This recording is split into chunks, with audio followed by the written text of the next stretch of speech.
నమస్కారం. గత కొద్ది రోజులుగా పాలిటెక్నిక్ విద్యార్థులు వాళ్ళ విద్యా సంస్థల వద్ద ధర్నాలు రాస్తారోకాలు జరుగుతున్నారు తెలంగాణ వ్యాప్తంగా కూడా. కానీ ఈ ప్రభుత్వం నిమ్మకు నీరెత్తినట్టుగా జీవో 97ని విడుదల చేసి 97 జీవోలో దాని విధి విధానాలు ఎట్లుంటాయి అంటే యంగ్ ఇండియా స్కిల్స్ యూనివర్సిటీలో దీన్ని ఏదైతే విలీనం చేస్తా అంటున్నారో దాని విధి విధానాలు ఎట్లా ఉంటాయి అనేది విద్యార్థుల యొక్క భవిష్యత్తు మీద ఆధారపడి ఉంటుంది అనే ఉద్దేశంతో విద్యార్థులందరూ కూడా రోడ్ల మీదకి ఎక్కుతారు.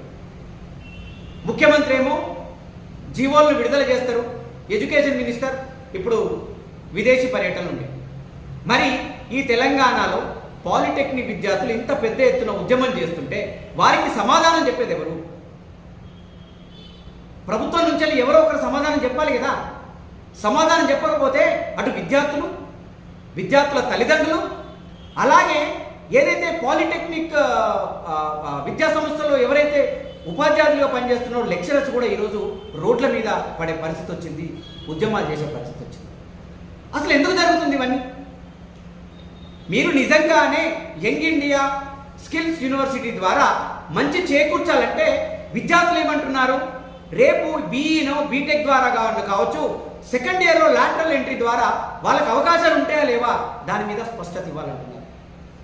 అలాగే ప్రభుత్వం ఇమీడియట్గా ఆ జీవో 97లో ఉండే విధి విధానాలే కావచ్చు, అంటే ఎటువంటి విధి విధానాలు జీవో 97లో రూపొందించేదనే స్పష్టత ఈరోజు తెలంగాణ ప్రజలకు, తెలంగాణ విద్యార్థులకు, పాలిటెక్నిక్ విద్యార్థులకు, వాళ్ళ తల్లిదండ్రులకు ఇవ్వాల్సిన అవసరం ఉంది.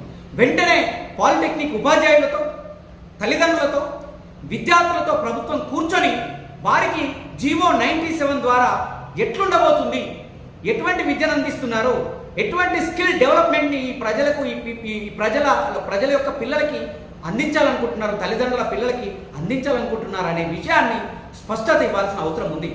ఈ స్పష్టత ఇవ్వరు. పిల్లలు రోడ్ల మీదకి ఎక్కితే నీ పోలీస్ డిపార్ట్మెంట్ ద్వారా వాళ్ళ గల్లలు పట్టుకొని వాళ్ళ మెడలు పట్టుకొని ఈరోజు రోడ్ల మీదకి వెళ్ళి రోడ్ల కిందికి నెట్టేస్తున్నారు. అంటే ఇష్టం వచ్చినట్టు ప్రభుత్వం ఇట్లా చేస్తుందా విద్యార్థుల పైన? మీరు మొన్ననే ఉద్యమం చూసి, జంజి ఉద్యమం, ఈ దేశంలో ఎడ్యుకేషన్ మినిస్టర్ని రిజైన్ చేయించే పరిస్థితి వచ్చింది. ఇంత తెలిసి కూడా కాంగ్రెస్ ప్రభుత్వం బుద్ధి ఉండాలి మీకు కొంచెమైనా కూడా.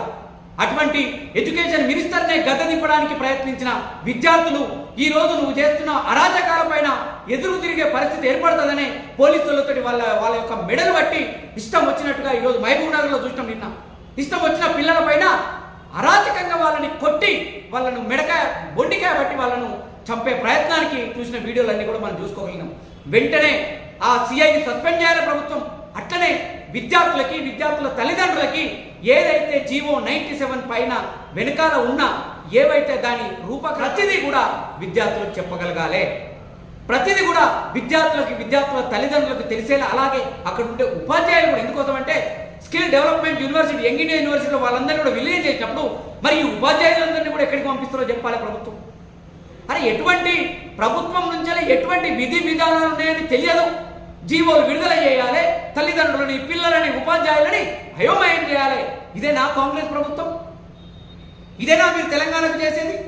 కాబట్టి తెలంగాణ గవర్నమెంట్ ఇమీడియట్గా ముఖ్యమంత్రి బయట దేశంలో ఉన్నా కూడా ఇమీడియట్గా ముఖ్యమంత్రి దీనిపైన చొరవ తీసుకొని ఇక్కడ మినిస్టర్లతోటే కావచ్చు, లేకపోతే ప్రధాన కార్యదర్శితోటే కావచ్చు, సిఎస్ తోటే కావచ్చు, ఏదైతే ఎడ్యుకేషన్ పైన ఏవైతే ఈ డౌట్స్ అయితే వస్తున్నాయో పిల్లలందరికీ కూడా ఆ డౌట్స్ని క్లియర్ చేయాలని ఆమ్ ఆద్మీ పార్టీ తెలంగాణ శాఖ తరఫున డిమాండ్ చేస్తూ, ఏవైతే డౌట్స్ కోసం పిల్లలందరూ కూడా ఉద్యమం చేపడుతున్నారో, రోడ్ల మీదకి ఎక్కిర్రో, వాళ్ళందరి పక్షాన ఆమ్ ఆద్మీ పార్టీ తెలంగాణ శాఖ ఉంటుంది. ఎందుకోసం అంటే అసలు పిల్లలకి తల్లిదండ్రులకి అక్కడ ఉన్న టీచర్స్కే నీ జీవో 97 ద్వారా ఏమైతుందో తెలియకపోతే ఈ రోజు తెలంగాణ ప్రజలకి ఎట్లా తెలుస్తుంది? వాళ్ళే కదా, టీచర్సే కదా విద్యార్థులకు చెప్పేది. దీని ద్వారా మీకు ఈ స్కిల్ డెవలప్మెంట్లో పోయినప్పుడు, పాలిటెక్నిక్ షిఫ్ట్ చేసినప్పుడు మీరు లాటరల్ ఎంట్రీ ద్వారా మీకు మళ్ళీ ఉంటుంది, మీరు ఎటువంటి ఇబ్బందులకు గురి కావద్దు అని ఆ యొక్క యాజమాన్యాలకే కావచ్చు, అక్కడ ఉన్న లెక్చరర్స్కే కావచ్చు, మీరు జీవో 97 మీద పూర్తి క్లారిటీ ఇచ్చినప్పుడే కదా వాళ్ళ విద్యార్థులందరికీ కూడా చెప్తారు. మరి నువ్వే క్లారిటీ ఇవ్వకపోతే, ప్రభుత్వమే క్లారిటీ ఇవ్వకపోతే అక్కడ టీచర్స్ వాళ్ళకి ఎట్లా చెప్పగలుగుతారు? ఇటువంటి పరిస్థితి ఈరోజు తెలంగాణలో ఉంది. ఈ ఉద్యమం ఎక్కువ కాకుండా విద్యార్థుల చదువులన్నీ పక్కన పెట్టి ఈరోజు వాళ్ళ భవిష్యత్తు కోసం రోడ్లెక్కిరు. పిల్లల భవిష్యత్తు కోసం పిల్లలు రోడ్లు ఎక్కితే పిల్లల తల్లిదండ్రులు అయ్యో పిల్లలు ఏమవుతారు, కేసులు అయితే రోడ్ల మీదకి ఎక్కిర్రు, లేకపోతే కాలేజీ డుమ్మాలు కాబట్టి క్లాసులు జరగకపోవట్టే ప్రభుత్వం ఎందుకు ఇంత ఇబ్బందులకు గురి చేస్తుందని ఇటు పిల్లల తల్లిదండ్రులు ఇద్దరు కూడా మానసిక ఆందోళనకు గురవుతున్నారు. దీంట్లో ఇంకో పాత్ర ఉపాధ్యాయులు.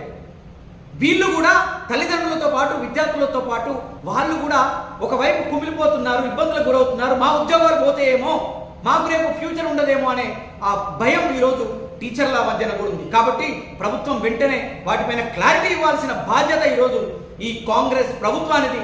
క్లారిటీ ఇవ్వకుండా మీరు అనవసరంగా ఇటువంటి పరిస్థితుల్లో చేయగలిగితే ముఖ్యమంత్రి అటువేండు, మంత్రులు మేము ఇష్టం వచ్చినట్టు మా ఏరియాలో మేము తిరుగుతున్నాం అనుకుంటే ఖచ్చితంగా ముఖ్యమంత్రి వచ్చే వరకు ముఖ్యమంత్రి ముడ్డి కిందికి ఖచ్చితంగా నీళ్ళు వస్తాయి. అది కాంగ్రెస్ ప్రభుత్వం ఆలోచించాలి. కాంగ్రెస్ ప్రభుత్వం బుద్ధి తెచ్చుకొని ఇమీడియట్గా దానిపైన వెంటనే తక్షణ చర్యలు చేపట్టి ఉపాధ్యాయులతోటి, విద్యార్థులతోటి, తల్లిదండ్రులతోటి వెంటనే మాట్లాడాలని ఆమ్ ఆద్మీ పార్టీగా డిమాండ్ చేస్తుంది.